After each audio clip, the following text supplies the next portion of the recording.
I never thought I'd be the guy sharing my story on a forum like this, but here I am, sitting in a dimly lit room, typing away as I try to make sense of the emotional tornado I've just been through. My name is Mark, and I was married to Lisa for nearly 7 years. I always believed we had a strong relationship. At least, that's what I told myself every day. But I guess that's the first lie I told myself. Looking back now, I see the signs. It was subtle at first, little things that seemed innocuous at the time. Lisa stopped caring about date nights. She became absorbed in her phone, often chuckling at texts while I sat across the table, feeling like a ghost in my own home. I tried to ignore it. After all, we were both busy with our careers and life's demands can wear anyone down. But deep down, something didn't feel quite right. I remember how she used to say, "I'd never leave you, Mark. You're my everything." Those words echoed in my mind, a comforting mantra until they turned into a haunting reminder of everything I was about to lose. I clung to them like a lifeline, convinced that our love was unbreakable. But the cracks were forming and I was too blind to see them. Things escalated quickly. One Friday night, as I was lounging on the couch, scrolling through the latest binge-worthy series, I noticed Lisa had been particularly secretive. She kept her phone close and would jump whenever I entered the room while she was texting. I brushed it off, telling myself I was being paranoid. But then, one fateful afternoon, I found an envelope tucked away in the back of her drawer while searching for a missing pair of socks. It was an invitation to a surprise birthday party for Lisa from a guy named Rob. Rob? Who the hell was Rob? To my knowledge, Lisa didn't have any friends named Rob. The name sounded familiar, but I couldn't place it. My heart raced as I tore the envelope open, and inside was a slip of paper filled with details about the party. What struck me was the handwritten note on the back. "Can't wait to see you, beautiful. Let's make this night unforgettable." I felt like I'd been punched in the gut. My mind raced as I pieced together the puzzle. Was this just a birthday party or was there more to it? 1,000 scenarios played out in my head, each one worse than the last. I decided to confront her. I had to know the truth. When Lisa came home later that evening, the atmosphere was thick with tension. I was on edge, packing the living room like a caged animal. She sensed something was off immediately. "What's wrong, Mark?" she asked, feigning concern, but I could see the glint of something else in her eye, guilt perhaps. "Who is Rob?" I blurted out, my voice steady despite the chaos inside me. Her reaction was instantaneous. I watched her face shift from confusion to panic in a split second. "What are you talking about?" she stammered, her eyes darting around the room, searching for an escape. I thrust the envelope into her hands, the anger boiling over. This is what I'm talking about. You've been lying to me, Lisa. Who is he?" The next few minutes felt like a lifetime. She stuttered and stumbled over her words, trying to piece together a story that was falling apart in front of my eyes. "It's just a party, Mark. You're overreacting. Rob is just a friend from work." A friend, that word stung like a bee. I knew what friend meant when it came out of her mouth, and it felt like betrayal seeped through every syllable. I couldn't believe the lies spilling from her lips. "A friend? You're telling me you've been texting some guy behind my back and it's just a friendship?" Lisa's demeanor shifted. The defensiveness morphed into anger. "You're being ridiculous. I can have friends." It doesn't mean anything. But it did mean something. It meant everything. The trust, the love, the commitment we had built together. It was all crumbling right before my eyes. I felt anger, confusion, and a sense of betrayal all mixing together, swirling into an emotion I couldn't quite label. As I stood there, watching my wife lash out defensively, I realized how naive I had been. I had thought love was enough to hold us together, but I was quickly learning how fragile it all was. The realization that she would rather lie than own up to her actions was a gut punch I couldn't shake off. In that moment, I knew I had a decision to make. I could either confront her head-on or start plotting my way out of this mess. But how? How could I ever trust her again after this? How could I even look at her? I took a deep breath and made the decision that would change everything. I was done. The days following that explosive confrontation were surreal. I was thrown into a whirlwind of emotions, rage, despair, and disbelief. I felt like I was walking through life as if in a fog, everything muted and distant. Lisa tried to reach out, apologizing profusely, but her words felt hollow. Her remorse seemed more about saving herself than about the hurt she had caused me.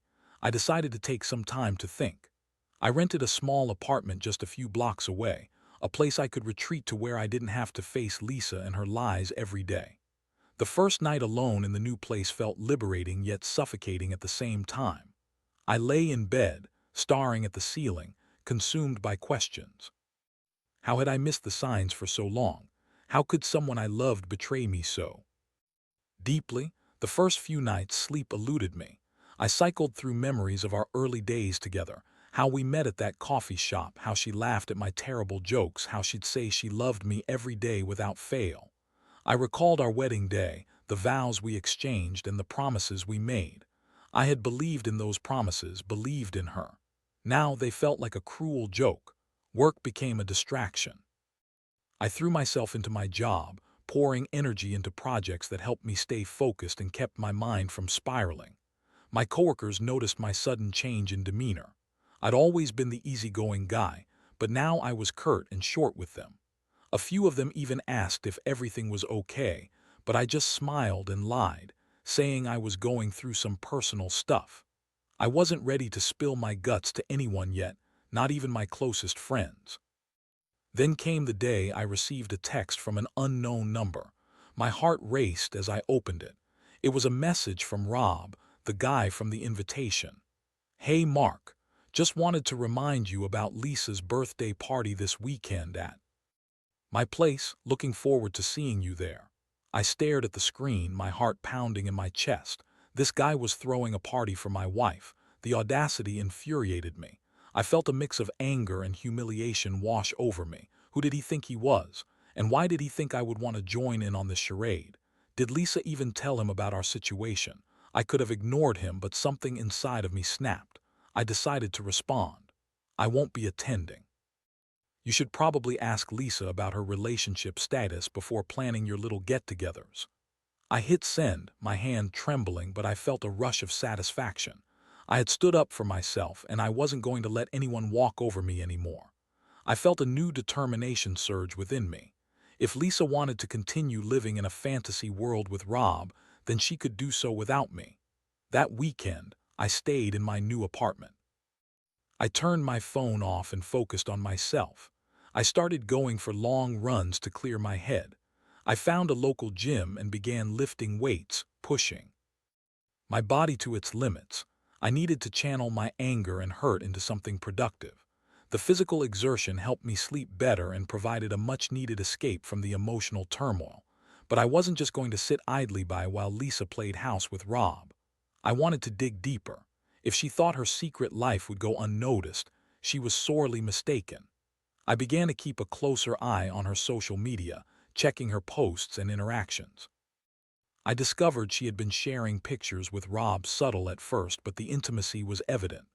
They laughed together, posed together, and it stung worse than I could have anticipated. It was as if someone was pulling my heart out and stepping on it. I felt a surge of panic. The woman I had loved so deeply was slipping further away from me, and I could do nothing but watch. But instead of wallowing in sadness, I started to formulate a plan. If she wanted to play games, then I would show her just how good I was at them. I reached out to a few of our mutual friends. I didn't want to air out my dirty laundry, but I needed to know if they had seen any signs. I casually mentioned Lisa's name in conversation, and their reaction spoke volumes. "She's been acting weird lately," one friend said. "She's been more secretive about her phone and has been spending a lot of time with Rob." I felt the anger bubble up again, but I kept my cool. I thanked my friend for the insight and left the conversation. I realized I wasn't the only one who had noticed her odd behavior. It was clear she had been juggling lies, and this thought sparked something inside me, something that would lead to my ultimate plan for revenge. I started to gather information and evidence, documenting everything. I needed to know the extent of her betrayal, and I wanted to catch her in the act. The idea of catching her red-handed filled me with a sense of purpose. I was no longer the victim. I was becoming the strategist. I wanted her to understand the pain she had inflicted upon me. As I plotted my next steps, I felt a mix of excitement and dread. I knew that what I was about to do would change everything. But at that moment, I wasn't thinking about the future. I was focused on the here and now. And the here and now was me finally reclaiming my power, one piece at a time. The following weeks were a blur of planning and surveillance. I felt like a detective piecing together a case, and every detail mattered. I installed an app on my phone to track Lisa's location when she wasn't with me. I knew it was invasive, but my heart was bruised, and I needed to know the truth. The betrayal she had inflicted on me deserved to be met with a reckoning. One evening, while she was supposed to be working late, I saw her location pinging in a part of town I knew all too well, Rob's neighborhood. My stomach sank and my pulse quickened. I had my evidence. It was time to confront her again, but this time I would have the proof in my hands. That night when she walked through the door, I was ready. I'd spent the entire day collecting my thoughts, rehearsing what I would say. I wanted to be calm but firm. I refused to let her deflect or manipulate the conversation like she had before. As I faced her, my heart raced. She looked tired, but there was a spark of defiance in her eyes. "Hey, how was work?" she asked, her voice casual, too casual for me to buy it. "Let's skip the pleasantries, Lisa, we need to talk." I crossed my arms, trying to project confidence. She stiffened, her body language shifting instantly. "About what?" she asked, though I could see the flicker of apprehension in her eyes. I took a deep breath, steadying my nerves. "I know you're seeing Rob. I tracked your location to his place last night. You can't keep lying to me." Her response was immediate, a defensive wall erecting itself between us. "You're being paranoid, Mark. I was just driving through. It doesn't mean anything." I reached into my pocket and pulled out my phone, showing her the location history. "Does this look like just driving through to you? You've been lying this entire time." Her face paled, and for a brief moment I thought I saw panic. But then she shifted into high gear, her eyes narrowing with anger. "You're invading my privacy. This is sick, Mark. You're just trying to control me." "Control you? No, I want the truth." I snapped back, my anger boiling. "You told me you'd never leave, and here you are betraying everything we've built together. You've made me feel like a fool." She recoiled as if slapped. "I'm not the villain here. You don't understand what I've been going through. I needed someone to talk to, someone who understood me."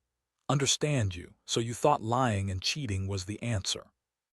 My voice echoed in the room, and I felt the weight of this confrontation bearing down on both of us. "What did you expect to happen? That I'd just sit here blissfully unaware?" Lisa crossed her arms defensively, her demeanor shifting from outrage to vulnerability. "I didn't want to hurt you, Mark. I thought I could keep everything separate. It was just supposed to be a fling." A fling. The word stung. I felt my heart crack a little more at her admission. A fling. "You're telling me it was just physical? You really expect me to believe that?" Her eyes darted away from mine, avoiding my gaze. "It was complicated, I felt. Neglected, and Rob was there." "Neglected?" I interrupted, anger boiling over again. "You didn't talk to me about how you felt. You just went behind my back. You didn't even give us a chance to work on it together. Instead, you chose to cheat." The silence hung heavy between us, filled with unresolved emotions and unspoken words. I felt a mix of sadness and anger, but more than anything, I felt betrayed. I had trusted her completely, and she had shattered that trust in an instant. "I don't want to keep doing this, Lisa," I said finally, my voice steadier than I felt. "I can't be in a relationship built on lies. It's over." Her expression shifted from anger to desperation. "Mark, please, let's try to work through this. I didn't mean for it to get this far. I love you." I felt a bitter laugh rise in my throat. "Love? You have a funny way of showing it. Love isn't about betrayal, it's about honesty and respect. You've shown me neither." I could see the tears forming in her eyes, and for a moment I felt a pang of sympathy. But I pushed it down. I had to stay strong. I couldn't let her manipulate me with tears and false promises anymore. "I need space, Lisa. I can't do this right now." I turned away, trying to mask the pain I felt with anger. "Where will you go?" she asked, her voice cracking. "I've already found a place," I admitted, irritation lacing my tone. "I'll be staying there for now, and you can keep your time with Rob. I just need time to figure out my next steps." She opened her mouth as if to argue, but I held up a hand. "No more lies. No more excuses. I'm done." As I walked out of the living room, I could feel the weight of the world lift slightly from my shoulders, but a hollow ache still remained deep within me. I was standing at the precipice of a new chapter in my life, and yet it didn't feel liberating as I had hoped. It felt terrifying. The following days passed in a blur of emotions. I packed up my things and settled into my new apartment, but my mind was still tormented by memories of Lisa. I felt lost like a ship without a rudder. What was I supposed to do next? I began to reflect on my own happiness. I thought about what I wanted, not just in a relationship, but in life. I realized I had sacrificed parts of myself for the sake of keeping the peace. But this time, I wouldn't let that happen. I was going to focus on me. I started to reconnect with old friends. I had neglected them for far too long, pouring all my energy into Lisa and our relationship. They welcomed me back with open arms, and it felt good to laugh and share stories again, to feel the warmth of friendship that had been absent for so long. But the nagging thought of Lisa and Rob lingered in the back of my mind. I needed to see it for myself, to confront the reality of what they had become.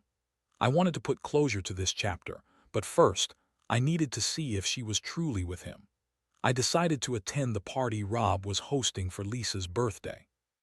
It took a few days of convincing myself, but I felt this was necessary. I wanted to see the extent of their relationship, and I had a plan in mind. The night of the party, I dressed carefully, wanting to blend in and not raise any suspicions. I would go in, observe, and gather more evidence. This was no longer about revenge. It was about reclaiming my dignity and learning the truth. With a sense of determination, I set out into the night, the weight of my past guiding my every step. I was ready to face whatever awaited me, ready to confront the woman who had betrayed me and the man who had entered my life uninvited. Little did I know, the events of that night would change everything. As I approached Rob's house, a mix of anxiety and adrenaline washed over me. The vibrant sounds of laughter and music spilled into the street, and I could see the warm glow of lights spilling out from the windows. I took a deep breath, steeling myself for what was about to unfold. This was it. I was finally going to confront Lisa and see for myself what kind of relationship she had with Rob. I parked a couple of streets away and walked to the house, blending in. With a group of guests arriving at the same time, I noticed a few familiar faces from our social circle, friends I hadn't seen in a while. They greeted me with smiles and friendly waves, but I kept my demeanor cool and collected. I was here on a mission and I needed to stay focused. As I stepped inside, the atmosphere enveloped me, music pulsing, laughter ringing out, and the smell of food wafting through the air. I scanned the room, my heart racing as I searched for Lisa. I spotted her across the living room, her back turned to me, engaged in conversation with a group of people. Her laughter cut through the noise like a blade, and I felt a surge of emotions flood over me: anger, hurt, and a deep sense of betrayal. She looked radiant in a form-fitting dress that hugged her curves, the same dress she had worn on our first anniversary. The memory hit me like a punch. How could she stand there, laughing and enjoying herself, completely oblivious to the chaos she had created in my life? I pushed through the crowd, trying to remain composed. I arrived at the edge of the group where Lisa was standing, and I took a moment to observe. She was animated, her eyes sparkling as she spoke to Rob, who was standing just a few feet away. He was tall and charismatic, and I could see why Lisa was drawn to him. But seeing him with her only intensified my anger. I watched as he leaned in closer, whispering something in her ear that made her laugh even harder.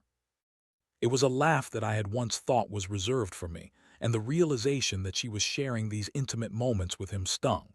I clenched my fists, feeling the urge to confront them rising within me. I stepped forward, my heart pounding in my chest. "Lisa," I called out, my voice cutting through the music and chatter.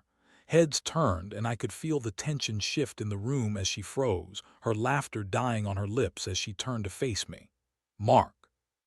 Her expression shifted from surprise to panic in an instant. I stood there, trying to maintain my composure despite the storm of emotions swirling inside me. "Surprise! Happy birthday, Lisa," I said, my tone dripping with irony. She glanced at Rob, who looked equally taken aback. "What are you doing here?" she asked, her voice barely above a whisper. "Just came to check out the party," I replied, a tight smile on my face. "Thought I'd see how you celebrate your special day with your friends." Rob stepped forward, trying to intervene.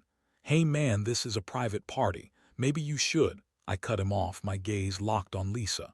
"Is that right? Because it looks like you're having a hell of a time with him." Lisa's eyes widened and I could see the panic setting in. "Mark, you shouldn't be here. This isn't what it looks like." "Then what is it, Lisa?" I shot back, my voice rising. "Because it looks pretty damn clear to me. You were lying to me the entire time. You told me you needed space, but clearly you found it with Rob." A murmur spread through the room and I could feel the weight of their stares on us. I didn't care. I was done hiding. "Mark, please," she pleaded, her voice trembling. "Let's talk about this later, not here." "No," I said, my tone firm. "I'm not backing down. You need to explain this to me and everyone else who thinks you're the perfect wife. What's your excuse?" Rob stepped in again, trying to pull Lisa away. "Dude, this isn't the time or place for this. Just chill out." I turned my glare toward him, wanting nothing more than to wipe that smug look off his face. "You need to back off, Rob. You don't know what you're getting into." The tension in the room was palpable. Lisa shifted uncomfortably, caught between the two of us. "Mark, please," she repeated, her voice softer now. "Can we just step outside for a minute?" I looked at her, searching for any sign of sincerity in her eyes. Part of me wanted to believe she still cared, but the reality of her actions weighed heavily on me. I nodded, not wanting this confrontation to escalate further. I could feel everyone's eyes on us as we made our way through the crowd and out onto the porch. Once outside, the air was cooler, and I could hear the muffled sounds of the party behind us. I turned to Lisa, my anger boiling over. "How could you do this, Lisa? How could you betray me like this and not even have the decency to tell me?" She opened her mouth to respond, but then closed it again, struggling to find the right words. "I don't know, Mark. I felt lost. You were always so busy with work and I felt so alone." "That's no excuse for cheating," I shouted, feeling the weight of my emotions swell until they threatened to burst free. "You didn't think to talk to me, to communicate. You just jumped into bed with him instead." Tears streamed down her face, and for a moment I felt a flicker of sympathy, but it was quickly overshadowed by the betrayal I felt. "I didn't mean to hurt you. It just happened. I thought I could handle it, but I couldn't. I was wrong." "Wrong," I scoffed, my voice rising. "You've shattered everything we built together. You don't get to play the victim here, Lisa. You made a choice, the easy choice, and now I'm left to deal with the fallout." The silence that followed was deafening. I could see the guilt etched on her face, but it didn't matter. The damage had been done, and no amount of regret could fix it. "I want you to be happy," she said finally, a tremor in her voice. "But I understand if you can't forgive me." "Happy?" I echoed, my heart aching at the irony. "You think I can find happiness after this? You've stripped that away from me. I don't know how to go back to being the man I was before all of this." "Maybe we can work on it together," she suggested, desperation creeping into her voice. "I can end things with Rob. I'll do whatever it takes to make it right." I shook my head, feeling a deep sadness wash over me. "You can't just erase what happened. Trust, once broken, is nearly impossible to rebuild. I need time away from you. I can't be around you and pretend everything is okay." Her face fell, and for a brief moment I saw a glimpse of the woman I had loved. But that was overshadowed by the reality of who she had become. "Mark, please don't do this. I'm so sorry. I need to go," I said, my voice steady but heavy with emotion. "This is too much for me right now." As I turned to leave, I felt a wave of relief wash over me, mixed with a profound sadness. I had confronted my demons, but the battle was far from over. I had made the decision to cut ties and reclaim my life, but I knew the road ahead would be painful. I stepped back into the house, and as I walked through the crowd, I felt their curious stares follow me. I didn't care. I was no longer the man whose heart was tethered to someone who had betrayed him. I was ready to face whatever came next, free from the chains of my past. As I stepped outside, I took a deep breath, the cool night air filling my lungs. I was ready to move forward, to reclaim my happiness, even if it meant facing the unknown. The only thing I knew for sure was that I was done being a pawn in Lisa's game. I was taking control of my life, and nothing would hold me back again. After the confrontation that night, I went back to my apartment feeling both liberated and devastated. I had finally faced Lisa and confronted the truth about our relationship, but it didn't feel like the triumph I had hoped for. Instead, it felt like I was standing on the edge of a cliff, staring into an abyss of uncertainty. I had decided to take control of my life, but the steps ahead seemed daunting and the path forward felt shrouded in fog. The days that followed were a mix of reflection and healing. I spent time with friends, rediscovering parts of myself that I had neglected for years. I regained the focus on my work that had slipped away during my marriage, throwing myself into projects and finding fulfillment in my achievements. It felt good to be recognized for my contributions again, and to immerse myself in something that didn't revolve around betrayal. But as I pieced my life back together, the memories of Lisa haunted me. I often found myself replaying moments from our relationship, the laughter, the arguments, the love. It was like watching a movie on repeat, each time with a different ending.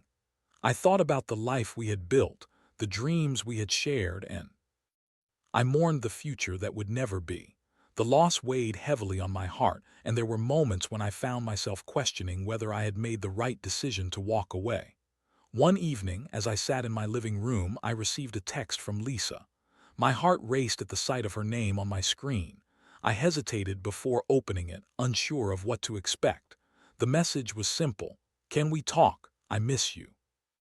I felt a storm of emotion surge within me, anger, sadness, and a flicker of longing. Part of me wanted to respond, to hear her out and understand how she was feeling. But another part, the stronger part, reminded me of the pain she had caused. I took a deep breath, knowing that I couldn't afford to get sucked back into that cycle of heartbreak. "No, Lisa, I need time," I replied, my fingers hovering over the keyboard as I typed. "I can't go back to pretending everything is okay." Her response came quickly. "I understand, just know that I'm sorry. I've been trying to figure out my own feelings too." I felt a pang of sympathy, but I also felt something else, a sense of finality. I realized that I was no longer the person who would drop everything for her. I had moved on to a point where I could see clearly and make choices based on my own needs. Days turned into weeks, and I focused on self-improvement. I began going to therapy, and it was one of the best decisions I had made. I needed to process what had happened, how I had let myself be vulnerable, and how I could rebuild my sense of self-worth. My therapist helped me navigate through the feelings of betrayal and loss, guiding me toward a place of acceptance. During our sessions, I unearthed the parts of myself I had buried under the weight of my marriage, the passions, the dreams, and the friendships I had neglected. I started to paint again, something I had loved in college. I picked up the guitar that had been gathering dust in the corner of my room. I reconnected with the joy of creating, and little by little, I felt myself coming back to life. But even amidst this growth, I still kept an eye on Lisa and Rob, monitoring their social media posts from a distance. It was hard not to.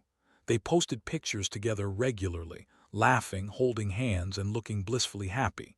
It stung every time I saw them, but I forced myself to remember that this was the life she had chosen. I had to let go of any notion that things could be different, that we could somehow return to what we once had. Then one day, I received a call from one of our mutual friends, Sarah. "Hey, Mark, I wanted to give you a heads up.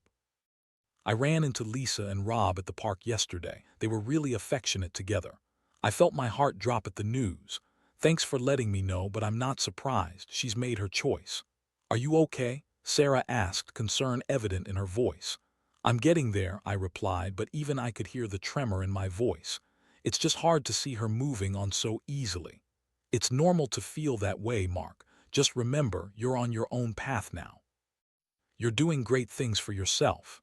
We talked for a while longer, and by the end of the conversation, I felt a bit better. It was comforting to know that I had supportive friends who believed in me, and I reminded myself that my journey was far from over. One afternoon, after a particularly productive therapy session, I decided to take a walk in the park.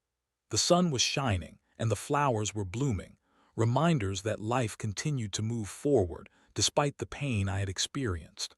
As I strolled, I allowed myself to embrace the beauty around me. I saw families laughing, couples walking hand in hand, and children playing in the grass. It was a reminder that life was still vibrant and full of possibilities. As I turned a corner, I saw Lisa sitting on a bench with Rob. They looked happy, and I felt a rush of emotions welling up inside me: anger, sadness, and a deep sense of loss. I quickly turned to walk away, but then I stopped. I realized this was my opportunity, my chance to confront the situation one last time. I took a deep breath, steeling myself for the confrontation. I walked toward them, my heart pounding in my chest. Lisa looked up and her expression shifted from joy to surprise when she saw me approaching. "Mark," she exclaimed, her voice a mix of shock and recognition. "Hey," I said, trying to keep my tone neutral, but it came out sharper than I intended. This is Rob," she introduced, her voice shaky. "Yeah, I'm aware," I replied, locking eyes with Rob. "I just wanted to talk to you, Lisa." She glanced at Rob and he nodded, sensing the tension. He stood up, giving us space. "I'll be over there," he said, walking a few paces away. I sat down on the bench opposite Lisa, our eyes locking in a moment of vulnerability. "So this is it then, you and him," I said, my voice steady though my heart raced. "I didn't expect to see you here," she said, fidgeting with her hands. "I've been wanting to talk to you." I raised an eyebrow, skepticism flooding my thoughts. "About what? Your new relationship?" "No, about us. About everything," she replied, her voice softer now. "I've been doing a lot of thinking. I know I hurt you, and I regret it every day. I appreciate that, but that doesn't change what you did," I said, feeling a wave of resolve wash over me. "You made your choice and now you're with him." "I know," she admitted, her voice trembling. "But I want you to know that I'm sorry. I never meant to hurt you like this." "Sorry doesn't fix everything, Lisa," I replied, my heart aching with the weight of her words. "You broke my trust, you broke us. I need to focus on healing and moving forward with my life." "I understand," she said, tears welling in her eyes. "I just wish things could have been different." "Me too," I said, feeling a knot form in my stomach. "But they're not, and I need you to understand that I'm done being hurt. I need to let you go." She nodded, her expression a mix of sadness and acceptance. "I get it, I really do. I hope you find happiness, Mark. You deserve it." "I hope you do too," I replied, my voice softer now. "Just know that I'm not looking back anymore. I'm moving forward." As I stood up to leave, I felt a mixture of closure and sorrow. I had faced her one last time, and in doing so, I had finally let go of the baggage that had weighed me down for so long. I walked away, feeling lighter, more empowered. I had faced my demons, confronted my pain, and emerged ready to embrace the possibilities ahead. I knew the journey wouldn't be easy, but it was mine to navigate. I felt a flicker of hope igniting within me, and for the first time in a long time, I believed that the future held something brighter. As I stepped back onto the path, I took a deep breath, feeling a sense of freedom wash over me. I was no longer a pawn in someone else's game. I was reclaiming my life, and nothing would hold me back again. The weeks that followed my final confrontation with Lisa felt like stepping into a new chapter of my life. I focused on rebuilding my identity, one piece at a time. No longer was I defined by my relationship with her. I was Mark again, a man with dreams, ambitions, and worth. I threw myself into self-discovery. I started taking art classes and rejoined a local painting group. Brush felt familiar in my hands, and I found joy in creating. Each stroke was cathartic, a release of the emotions I had bottled up for too long. I painted landscapes, abstract pieces, anything that expressed the turmoil I had experienced and the hope I was beginning to cultivate. At work, I threw myself into new projects. I sought out leadership roles and volunteered to spearhead initiatives. My efforts didn't go unnoticed. I received praise from my superiors and began to develop a reputation as a dedicated employee. I was finally stepping into my potential, and it felt exhilarating. But I also learned the importance of community. I reconnected with old friends and made new ones. We explored new restaurants, went hiking, and even tackled an escape room together. It was refreshing to laugh and share experiences without the weight of betrayal hanging overhead. I found comfort in these connections, a reminder that life continued beyond the heartbreak. Then one evening I received a message from Sarah, my friend who had been so supportive throughout this journey. "Hey, we're all going out for drinks this Friday. You should join us. It'll be fun." I hesitated. Part of me felt nervous. about reopening myself to social situations. But another part of me longed for connection and camaraderie. I decided to go, reminding myself that I was stronger now. That Friday night, I walked into the bar, the sound of laughter and music greeting me like an old friend. I spotted my group at a large table, and as I approached, I felt a rush of warmth. They welcomed me with enthusiastic cheers, and I couldn't help but smile. It felt good to be part of something again. As the night unfolded, I let go of my inhibitions. I joined in the laughter, shared stories, and even attempted to dance awkwardly when a catchy song played. I felt alive in a way I hadn't in years. I was no longer the stoic man burdened by betrayal. I was free, and I was ready to embrace all that life had to offer. In the midst of the fun, I noticed a woman at the bar who caught my eye. She was beautiful, with a genuine smile that lit up her face. I felt a flutter of something I hadn't experienced in a long time: interest. As the night went on, our eyes met a few times and I felt an undeniable connection. After some encouragement from my friends, I finally gathered the courage to approach her. "Hi, I'm Mark," I said, flashing my best smile. "I couldn't help but notice your smile from across the room." She laughed softly, her eyes sparkling. "I'm Carla. Nice to meet you, Mark. This seems like a fun place." "It really is. My friends dragged me out tonight and I'm glad they did," I replied, feeling a sense of ease. We talked about everything: our favorite foods, hobbies, and what brought us to the bar that night. I felt a spark, a genuine connection that had been absent from my life for so long. As the night wore on, I found myself laughing and sharing stories with her.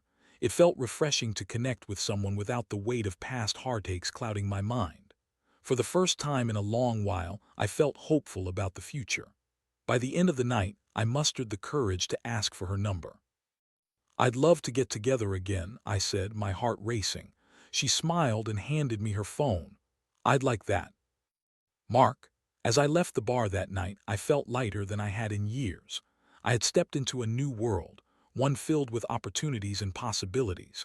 I knew that healing was a journey and that there would be ups and downs along the way, but I was ready to embrace it all.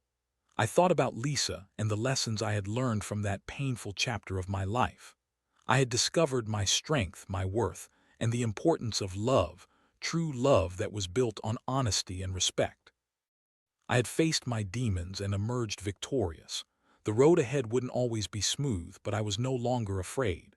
I had learned to love myself, to prioritize my happiness, and to embrace new experiences. And I was finally ready to open my heart again, knowing now what I truly deserved.